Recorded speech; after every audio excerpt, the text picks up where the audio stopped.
Pench tiger reserve ഇന്ത്യയിലെ തന്നെ ഏറ്റവും പ്രധാനപ്പെട്ട കടുവാ സങ്കേതങ്ങളിലൊന്ന്. മധ്യപ്രദേശിൻ്റെയും മഹാരാഷ്ട്രയുടെയും അതിർത്തിയിലായി വ്യാപിച്ചു കിടക്കുന്ന ഒരു വന്യജീവി സങ്കേതമാണ് പെഞ്ച് ടൈഗർ റിസർവ്. മൗഗ്ലിയുടെ കാടെന്നും പെഞ്ച് നാഷണൽ പാർക്ക് അറിയപ്പെടുന്നു.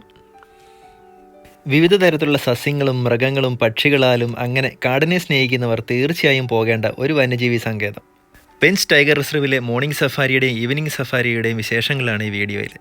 അപ്പോൾ നേരെ വീഡിയോയിലോട്ട് കിടക്കാം. രാവിലെ 6 മണിക്ക് ആരംഭിക്കുന്ന ഈ സഫാരിക്ക് അതിന് മുന്നേ ആയിട്ട് നമ്മൾ ടിക്കറ്റ് കൗണ്ടറിൽ ഓൺലൈനിൽ ബുക്ക് ചെയ്ത ടിക്കറ്റ് കാണിച്ചതിന് ശേഷം ജിപ്സി അലോട്ട് ചെയ്യും. കറക്റ്റ് 6 മണിക്ക് തന്നെ ഇവിടുന്ന് ഈ ഗേറ്റ് ഓപ്പണായി നമ്മുടെ സഫാരി ആരംഭിക്കുമെന്നുള്ളതാണ്. പെഞ്ച് ടൈഗർ റിസർവിലെ 6 സഫാരി സോണുകളാണുള്ളത്. അതിൽ 3 കോർ സോണിലും 3 ബഫർ സോണിലുമാണ്. ഞാൻ സെലക്ട് ചെയ്തിരിക്കുന്നത് കോർ സോണിലുള്ള തുറിയ ഗേറ്റിലാണ്. സഫാരി ആരംഭിച്ച് അധിക സമയമാകുന്നതിന് മുന്നേ ആദ്യത്തെ സൈറ്റിംഗ് കിട്ടിയത് 2 ജാക്കൽസാണ്. നമ്മുടെ നാട്ടിൽ കുറുക്കനെന്ന് വിളിക്കുമെങ്കിലും ഇത് കുറുക്കനല്ല, കുറുനരിയാണ്. കുറുക്കന് വലിപ്പം കുറവാണ് കുറുനരി വെച്ച് നോക്കുമ്പോൾ. കുറുനരികൾക്ക് നായയുടെയൊക്കെ വലിപ്പമൊക്കെ ഉണ്ടാവും, നോക്കിക്കേ. പക്ഷേ കുറുനരിയേക്കാളും കാണാൻ സുന്ദരന്മാരാണ് ഈ കുറുക്കന്മാർ. നേരം വെളുത്തു വരുന്നുള്ളൂ, അതുകൊണ്ട് തന്നെ ജാക്കൽസ് അവരുടെ ഇര തേടിയും നമ്മൾ കാട്ടിലെ കാഴ്ചകൾക്കായിട്ടും മുന്നോട്ട് നീങ്ങി. പെഞ്ച് നാഷണൽ പാർക്ക് മധ്യപ്രദേശിലും മഹാരാഷ്ട്രയിലുമായിട്ട് വ്യാപിച്ചു കിടക്കുന്നു എന്ന് പറഞ്ഞല്ലോ. അതിൽ 70% ഉള്ളത് മധ്യപ്രദേശിലാണ്, ബാക്കി 30% മഹാരാഷ്ട്രയിലുള്ളത്. അടുത്ത സൈറ്റിംഗ് കിട്ടിയത് 2 സാമ്പാർ ഡീറായിരുന്നു. ഇവിടെ നല്ല ഏത് ടൈഗർ റിസർവിൽ നമ്മൾ പോയാലും രാവിലത്തെ ഈ ടൈം ടൈഗറിനെ തേടിയുള്ളതായതുകൊണ്ട് ഇവിടെ അധികം നേരം നിന്ന് സമയം വേസ്റ്റ് ചെയ്തില്ല. ഈ സഫാരി ചെയ്ത ടൈം നവംബർ മാസം ആയതുകൊണ്ട് തന്നെ 2 സൈഡിൽ നോക്കി ഈ പുല്ലിൽ ആ പൂവൊക്കെ ആയിട്ട് എന്താ രസമല്ലേ, ഭംഗി. മൗഗ്ലിയുടെ കാടെന്നും പെഞ്ച് നാഷണൽ പാർക്ക് അറിയപ്പെടുന്നു എന്ന് പറഞ്ഞല്ലോ. 1831 സിയോണിയിലെ ഒരു ഗ്രാമത്തിൽ ചെന്നായ്ക്കൾ വളർത്തിയ ഒരു കുട്ടിയെ കിട്ടുകയുണ്ടായി. അത് അന്നത്തെ കാലത്തെ ചില ബുക്കുകളിലൊക്കെ രേഖപ്പെടുത്തി വെച്ചിരുന്നു. ഈ അറിവ് ഒരു പ്രചോദനമായി കൊണ്ട് റുഡിയാർഡ് കിപ്ലിംഗ് എന്ന എഴുത്തുകാരൻ മൗഗ്ലി എന്ന കഥാപാത്രത്തെ വാർത്തെടുക്കുന്നത്. ജംഗിൾ ബുക്കിലെ നാടിൻ്റെ പശ്ചാത്തലം പെഞ്ച് ടൈഗർ റിസർവും അതിൻ്റെ പരിസര പ്രദേശങ്ങളുമാണ് എന്നാണ് വിശ്വസിക്കപ്പെടുന്നത്. അധിക നേരം ഒന്നും സഫാരി ചെയ്യേണ്ടി വന്നില്ല. ഇതാ ടൈഗർ വഴിയിലൂടെ നടന്നു വരുന്നു. സഫാരി വണ്ടി മുന്നിൽ കിടക്കുന്ന കണ്ടിട്ട് യാതൊരു കൂസലും ഇല്ലാതെ വരുന്നു, നോക്കിക്കേ.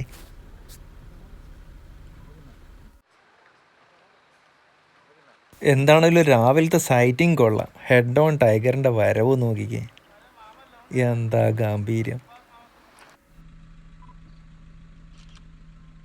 പാഡ്ദേവ് എന്ന് പറയുന്ന ഒരു ഫീമെയിൽ ടൈഗർസാണിത്. അത്യാവശ്യം ഏജ്ഡ് ആയിട്ടുള്ള ഒരു ടൈഗറാണ് ഈ പാഡ്ദേവ്. പൂ വിരിഞ്ഞ് നിൽക്കുന്ന ആ പുല്ലിൻ്റെ ഇടയ്ക്കൂടെ കടുവയെ കാണാൻ എന്താ രസമല്ലേ. പുല്ലിൻ്റെ ആ പൂവിൻ്റെ കളറും അതുപോലെ കടുവയുടെ കളറും ഒക്കെ ആയിട്ട് എന്താ ഭംഗി. ഒരുപാട് നേരമായിട്ട് ആശാൻ ഇതാ ആലോചിച്ച് നിൽക്കുകയാണ്, അങ്ങോട്ടും ഇങ്ങോട്ടൊക്കെ നോക്കി. സ്വന്തം ടെറിറ്ററിയിൽ വേറെ ആരെങ്കിലും വന്നിട്ടുണ്ടോ എന്നൊക്കെ ആയിരിക്കും ഒരു പക്ഷേ, അതോ ഇനി ഇരയെ തേടുന്നതാണോന്നും അറിയില്ല. മോർണിംഗ് ടൈമിൽ സാധാരണയായിട്ട് ടൈഗേഴ്സ് അവരവരുടെ ആ ടെറിറ്ററി മാർക്ക് ചെയ്ത് നടന്നു പോവുകയാണ് ഉണ്ടാകുന്നത്.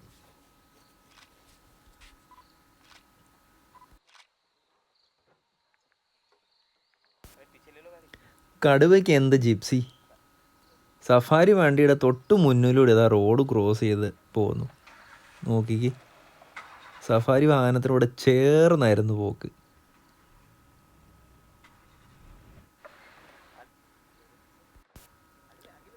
ആദ്യം വിചാരിച്ചു അങ്ങ് ക്രോസ് ചെയ്ത് പോകുമെന്ന്, എന്നാലും അത് അവിടെ നിന്ന് റിട്ടേൺ അതാ ജിപ്സിക്ക് അടുത്ത്. എല്ലാവരും ചെറുതായിട്ടൊന്ന് പേടിച്ചു കിട്ടോ.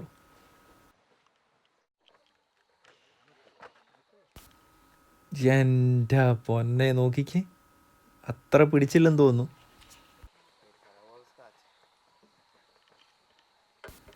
ഇത്രയും ക്ലോസ് ആയിട്ട് ടൈഗർ സൈറ്റിംഗ് കിട്ടുക എന്നുള്ളത് ഒരു ലക്ക് തന്നെയാണ്. ഈ പെഞ്ച് ടൈഗർ റിസർവിൽ ഇതൊരു സാധാരണ കാഴ്ചയാണെന്നാണ് പറയുന്നത്. അതുകൊണ്ട് തന്നെ ടൈഗറിനെ കാണാനും ലെപ്പേഡിനെ കാണാനൊക്കെ ആഗ്രഹിക്കുന്നവർ തീർച്ചയായിട്ടും ഒരു തവണയെങ്കിലും ഈ പെഞ്ച് ടൈഗർ റിസർവ് വിസിറ്റ് ചെയ്യേണ്ടതാണ്. ഈ ഒരു ഫീലിങ്സ് പറഞ്ഞറിയിക്കാൻ പറ്റത്തില്ല. അതിവിടെ വന്ന് കണ്ട് അതിൻ്റെ ആ അനുഭവം അനുഭവിച്ചറിയുക തന്നെ വേണം.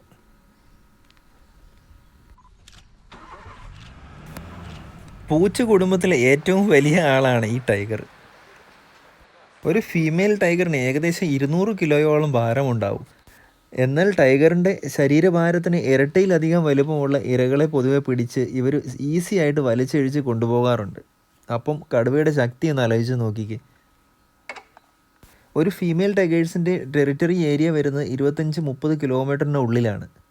പൊതുവെ മേറ്റിംഗ് ടൈമിലാണ് സ്വന്തം ഇണയോടൊപ്പം ഇവ കാണപ്പെടുന്നത്. 3-4 വർഷത്തിൽ ഒരിക്കൽ പ്രസവിക്കും. അതൊക്കെയാണ് ഈ കടുവയുടെ സ്വഭാവങ്ങൾ.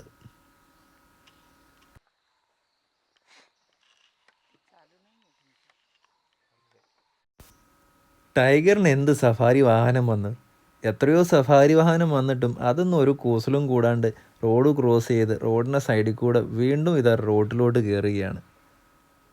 അവർക്ക് അവരുടെ ആ ടെറിട്ടറി മാർക്ക് ചെയ്യേണ്ട ഒരു കടമ, അതിപ്പം അതിന് മുന്നിൽ എന്ത് തടസ്സങ്ങൾ വന്നാലും അവരത് നടത്തിയിരിക്കും എന്നുള്ളതാണ്.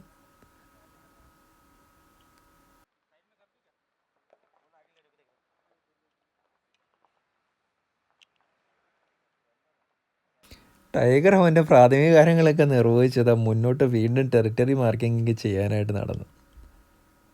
അന്നേരത്തേന് ഒട്ടുമിക്ക ജിപ്സി അവിടെ എത്തി എന്നുള്ളതാണ്. ജിപ്സിക്ക് ഇപ്പം റിവേഴ്സ് എടുക്കാണ്ട് പറ്റത്തുമില്ല. ടൈഗർ നോക്കിക്ക് ഒരു മൈൻഡിങ് പോലും ചെയ്യാണ്ട് മുന്നോട്ട് ജിപ്സിയുടെ അടുത്തോട്ട് വരികയാണ്. ജിപ്സിക്ക് റിവേഴ്സ് എടുക്കാണ്ട് വേറെ നിവൃത്തിയില്ലെന്നുള്ളതാണ്. ടൈഗർ അവിടെ നിന്നു. ജിപ്സി റിവേഴ്സ് എടുക്കുന്നിടം വരെ അവിടെ നിന്ന് ജിപ്സി പുറകോട്ട് പോയപ്പം വീണ്ടും മുന്നോട്ട് പോയി ആ തേക്കിൻ്റെ അവിടെ ടെറിട്ടറി മാർക്ക് ചെയ്ത് ഇതാ വീണ്ടും മുന്നോട്ട് നടക്കുന്നു.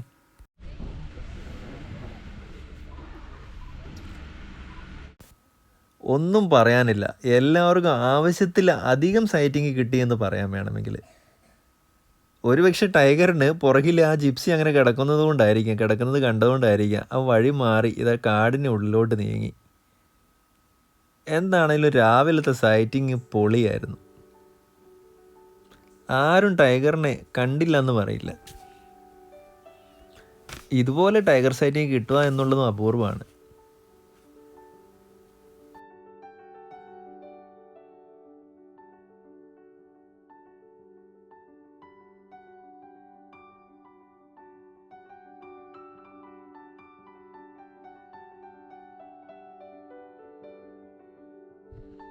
പെഞ്ച് ടൈഗർ റിസർവിൻ്റെ ഈ സഫാരിയിൽ എനിക്ക് ഏറ്റവും ഇഷ്ടപ്പെട്ടതെന്ന് പറഞ്ഞാൽ ഈ റോഡിൻ്റെ 2 സൈഡിലുമായിട്ട് ഈ പൂവുണ്ടല്ലോ, ഈ പുല്ലിൻ്റെ ഈ പൂവ്, അതിൻ്റെ ആ കളറും ഒക്കെ ആയിട്ട് എന്താ രസം നോക്കിക്ക്. കുറച്ചുകൂടി മുന്നോട്ട് നീങ്ങിയപ്പോൾ സാമ്പാടിയറിൻ്റെ അലാം കോൾ കേൾക്കുന്നുണ്ട്.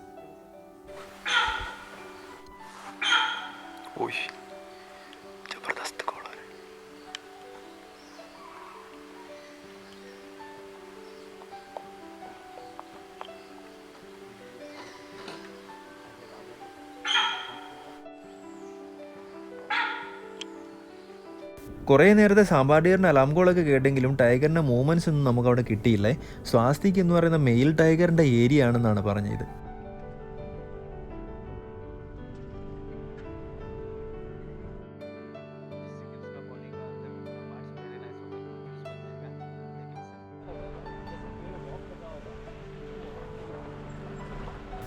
മോർണിംഗ് സഫാരി 6 മണി മുതൽ 11 മണി വരെയാണെന്ന് പറഞ്ഞല്ലോ. അതുകൊണ്ട് തന്നെ ഏകദേശം ഒരു 8:30-9 മണിയൊക്കെ ആകുന്ന ടൈമിൽ നമുക്ക് ബ്രേക്കിനായിട്ട് ബ്രേക്ക്ഫാസ്റ്റ് കഴിക്കാനായിട്ട് ഇവിടെ ഒരു സെൻട്രൽ പോയിൻ്റ് ഉണ്ട്. ഇതിൻ്റെ അകത്ത് തന്നെ ഷോപ്പിങ്ങും അതുപോലെ സമൂസയും ബോണ്ടയൊക്കെ കിട്ടുന്ന ഒരു ടീ ഷോപ്പും. പിന്നെ നമുക്ക് മിക്ക റിസോർട്ടുകാരും രാവിലത്തെ സഫാരിക്ക് പോകുന്നതിന് മുന്നേ ആയിട്ട് നമ്മുടെ ജിപ്സിയിൽ ബ്രേക്ക്ഫാസ്റ്റൊക്കെ പാക്ക് ചെയ്ത് ഒരു ബാസ്ക്കറ്റിൽ വെച്ച് തരുമെന്നുള്ളതാണ്. അതൊക്കെ ഇവിടുന്ന് കഴിച്ച് വീണ്ടും നമ്മുടെ സഫാരി ആരംഭിച്ചു. സഫാരി ആരംഭിച്ചപാട് തന്നെ നമുക്ക് കിട്ടിയത് ഒരു ഇന്ത്യൻ റോളറെയാണ്. എന്താ ഭംഗിയല്ലേ! തൊട്ടടുത്തായതുകൊണ്ട് തന്നെ നല്ല വിഷ്വൽസ് കിട്ടി. പെഞ്ച് ടൈഗർ റിസർവിൽ ടൈഗറും ലെപ്പേർഡും പോലെ തന്നെ ഒരുപാട് ബേർഡ്സും ഇവിടെ ഉണ്ടെന്നുള്ളതാണ്. നോക്കിക്ക് വേഴാമ്പല്,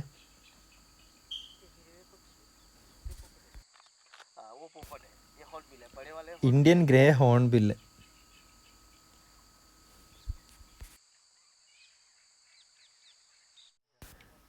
നീൽഗായ് അല്ലെങ്കിൽ ബ്ലൂ ബുള്ള്, ഏഷ്യൻ ആൻറ്റിലോപ്പുകളിലെ ഏറ്റവും വലിയ ഇനം. ഇതൊരു ഫീമെയിൽ നീൽഗായി ആണേ. ഫീമെയിൽ നീൽഗായിയുടെ കളർ പൊതുവെ ഇങ്ങനെ ഒരു ലൈറ്റ് ബ്രൗൺ കളറാണ്. അങ്ങനെ ഏകദേശം നമ്മുടെ മോർണിംഗ് സഫാരിയുടെ ടൈം കഴിഞ്ഞിരിക്കുകയാണ്. മോർണിംഗ് സഫാരിക്ക് ശേഷം നമ്മൾ നേരെ പോകുന്നത് റൂമിലോട്ടാണ്. റൂമിൽ പോയി റെസ്റ്റ് എടുത്തിട്ട് വീണ്ടും ഈവനിങ് സഫാരിക്കായിട്ട് 2 മണിക്ക് ഗേറ്റിൽ എത്തണമെന്നുള്ളതാണ്. ഈ തുറിയ ഗേറ്റിന് ഫ്രണ്ടിലായിട്ട് തന്നെ ഒരു മ്യൂസിയം പോലെ ഉണ്ടാക്കി വെച്ചിട്ടുണ്ട്. ഈ പെഞ്ച് ടൈഗർ റിസർവിനെ കുറിച്ചുള്ള ഇൻഫർമേഷൻസും പെഞ്ച് ടൈഗർ റിസർവിൽ കാണപ്പെടുന്ന മൃഗങ്ങളും പക്ഷികളും സസ്യജാലങ്ങളും എല്ലാത്തിനെയും കുറിച്ചുള്ള ഡീറ്റെയിലും മറ്റും ഈ ഒരു മ്യൂസിയത്തിൽ ഉണ്ടാക്കി വെച്ചിട്ടുണ്ട്. അവിടെ നമുക്ക് ഫ്രീ ആയിട്ട് വിസിറ്റ് ചെയ്യാവുന്നതാണ്. അതിനുശേഷം നേരെ പോയത് നമ്മൾ റൂമിലോട്ടാണ്. ഇതിൻ്റെ തൊട്ടടുത്ത് തന്നെയാണ്, ഒരു 50 മീറ്റർ മാത്രമേ ദൂരമേ ഉള്ളൂ ഈ തുറിയ ഗേറ്റിൽ നിന്നുള്ള. അതുകൊണ്ട് തന്നെയാണ് ഈ റൂം സെലക്ട് ചെയ്യാനുള്ള കാരണം. ഒരു ടെൻറ്റ് ടൈപ്പ് മോഡലാണ് റൂമിൻ്റെ പ്രത്യേകത എന്ന് പറയുന്നത്. എന്നാൽ ഇതിൻ്റെ അകത്ത് AC-യും എല്ലാ സൗകര്യങ്ങളും ഉണ്ട്. ഒരു വെറൈറ്റി ആയിട്ടുള്ളൊരു റൂം തന്നെയായിരുന്നു. പെഞ്ച് ടൈഗർ റിസർവിൻ്റെ അടുത്തുള്ള എല്ലാ സ്റ്റേയിലും തന്നെ അത്യാവശ്യം റേറ്റ് ഉണ്ടെന്നുള്ളതാണ്. ഇവിടെ കുറച്ച് എക്സ്പെൻസീവാണ് മറ്റു ടൈഗർ റിസർവുകൾ വെച്ച് നോക്കുമ്പോൾ. ഈ റൂമിൻ്റെ റേറ്റ് എന്ന് പറയുന്നത് 4000 രൂപയാണ്. വിത്ത് ഫുഡാണ്. ഫുഡൊക്കെ അടിപൊളിയാണ്. ഇവിടുത്തെ താമസവും അങ്ങനെ കുറ്റം പറയാനൊന്നുമില്ല. എല്ലാം കൊണ്ടും നമുക്ക് എന്താ പറയുക, വാക്കിംഗ് ഡിസ്റ്റൻസുമാണ്. ഒരു 100 മീറ്ററിനുള്ളിൽ തന്നെയാണ് ഈ തുറിയ ഗേറ്റ് എന്ന് പറയുന്നത്.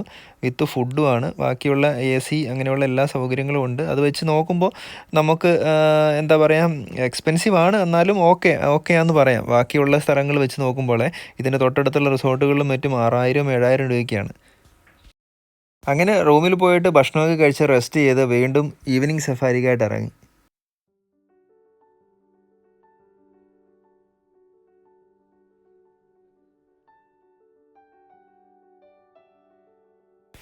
ഓൺലൈൻ ടിക്കറ്റ് ബുക്ക് ചെയ്യാനായിട്ട് forest.mb.online.government.in എന്നുള്ള സൈറ്റിൽ കയറി കഴിഞ്ഞാൽ ബുക്ക് ചെയ്യാവുന്നതാണ്. ഈ ഓൺലൈനായി ബുക്ക് ചെയ്യുന്നതിൻ്റെ വീഡിയോ ഇതിന് മുന്നത്തെ സത്പുര ടൈഗർ റിസർവിൻ്റെ വീഡിയോയിൽ പങ്കുവച്ചിട്ടുണ്ട്. അപ്പോൾ താല്പര്യമുള്ളവർ കയറി കാണുക.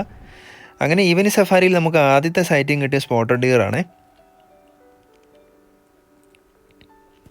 പെഞ്ച് ടൈഗർ റിസർവിൽ ഒരുപാട് സ്പോട്ടഡ് ഡിയേഴ്സ് ഉണ്ടെന്നുള്ളതാണ്. സ്പോട്ടഡ് ഡിയേഴ്സിനോടൊപ്പം എന്താണേലും പിന്നെ വൈറ്റ് ലങ്കൂർ കാണുമെന്നുള്ളതാണ്.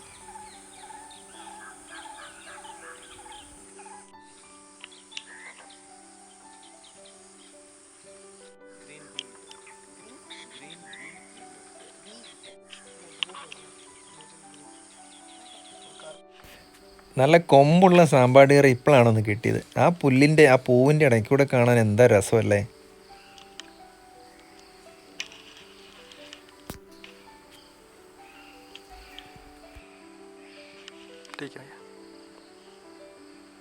ഓൺലൈനായിട്ട് ജിപ്സി ബുക്ക് ചെയ്യാനായിട്ട് നമുക്ക് ഷെയറിംഗ് ഓപ്ഷനും ഉണ്ട്, അതുപോലെ ഫുൾ ജിപ്സി ഓപ്ഷനും ഉണ്ട്. ജിപ്സിയുടെ റേറ്റ് എന്ന് പറയുന്നത് 3000 രൂപ ജിപ്സിക്കും, 500 രൂപ ഗൈഡിനും, അതുപോലെ പെർമിറ്റിന് ഒരാൾക്ക് 410 രൂപയും വെച്ചാണ് വരുന്നത്. നമ്മൾ ഓൺലൈനായിട്ട് ബുക്ക് ചെയ്യുമ്പോൾ ഈ പെർമിറ്റിൻ്റെ 410 രൂപ മാത്രമാണ് അടയ്ക്കേണ്ടത്. 6 പേര് സഫാരിക്ക് ഉണ്ടെങ്കിൽ ഏകദേശം ഒരാൾക്ക് 1100 രൂപ വെച്ച് മാത്രമേ ഈ സഫാരിക്ക് ആവുന്നുള്ളതാണ്. അതുപോലെ നമ്മുടെ സൗത്ത് ഇന്ത്യൻ കാടുകളിൽ ഉള്ളതുപോലെ ക്യാമറയ്ക്കുള്ള പിടിച്ചോറിയും കാര്യങ്ങളൊന്നും ഇല്ല കേട്ടോ. ക്യാമറയ്ക്ക് ഒരു പൈസയും ഇല്ലെന്നുള്ളതാണ് ഇവിടുത്തെ ഏറ്റവും വലിയ പ്രത്യേകത. കബനിയിലും ബന്ദിപ്പൂരൊക്കെ നമ്മൾ സഫാരി ചെയ്യുമ്പോൾ ക്യാമറയ്ക്ക് മാത്രം തന്നെ 1000, 1500, 2000 രൂപ വരെ കൊടുക്കേണ്ടതുണ്ട്. അങ്ങനെ ഒരു ചിലവ് ഇവിടെ വരുന്നില്ലെന്നുള്ളതാണ്. അത് വെച്ച് നോക്കുമ്പോൾ സഫാരി നമുക്ക് വളരെ ഒരു ബഡ്ജറ്റ് ഫ്രണ്ട്ലി ആയിട്ട് തോന്നും.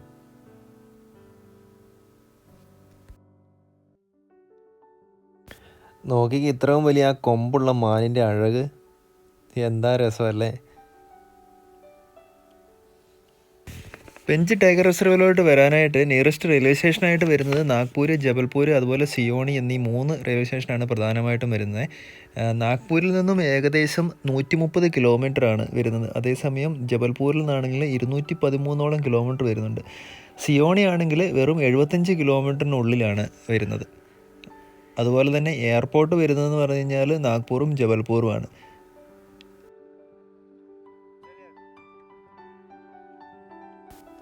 സ്പോട്ടഡ് ഡിയറിൻ്റെ നല്ല അലാം കോൾ കേട്ടിട്ട് എല്ലാ വണ്ടിക്കാരും അവിടെ വെയിറ്റ് ചെയ്യണേ. പൊതുവേ നമ്മൾ കാട്ടിലൂടെയുള്ള സഫാരിയിൽ ഈ അലാം കോളും പഗ്മാർക്കും ഒക്കെയാണ് ടൈഗറിനെയും ലെപ്പേർഡിനെയൊക്കെ കാണിച്ചു തരുന്നത്. പിന്നെ നമ്മുടെ ലക്കും.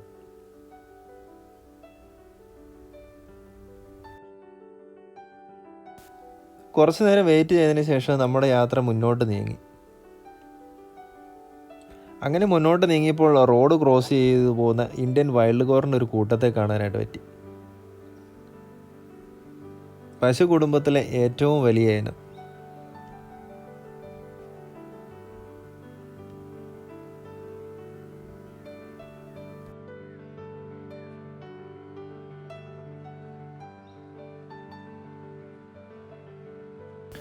അങ്ങനെ മുന്നോട്ട് നീങ്ങിയപ്പോൾ വീണ്ടും അലാം കോള്, സ്പോട്ടഡ് ഡിയറിൻ്റെ അലാം കോള് നേരത്തെ കേട്ട അതിൻ്റെ മറുവശത്തും നല്ല അലാം കോള് ഉണ്ട്. അതുകൊണ്ട് തന്നെ മിക്ക ജിപ്സിക്കാരും വെയിറ്റ് ചെയ്ത് നിൽക്കുകയാണ്.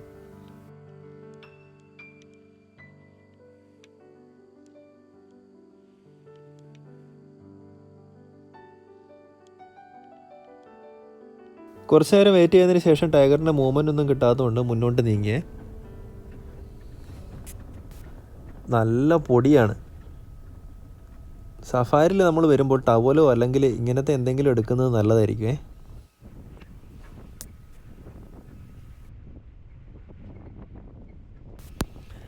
അങ്ങനെ സഫാരി കുറച്ച് മുന്നോട്ട് നീങ്ങിയപ്പോൾ ലെപ്പേഡ്,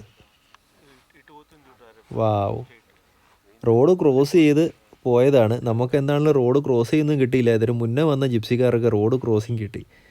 റോഡ് ക്രോസ് ചെയ്യുന്നതും കിട്ടിയെന്നില്ലെങ്കിലും ലെപ്പേഡിനെ കാണാൻ പറ്റിയത് തന്നെ ഭാഗ്യം. എന്താണേലും കാട്ടിലൂടെ കയറി പോയതുകൊണ്ട് തന്നെ നമുക്ക് വിഷ്വൽസ് എത്താൻ ക്ലിയർ അല്ല.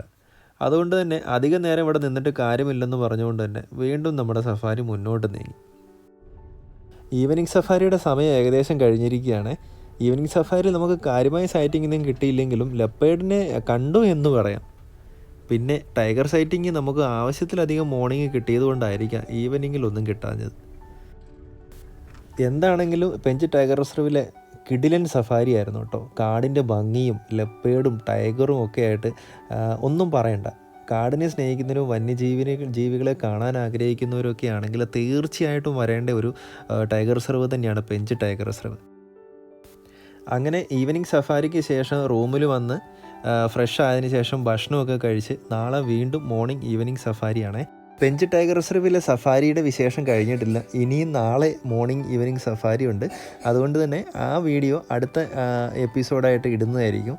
അപ്പം സ്റ്റേ ട്യൂൺഡ്.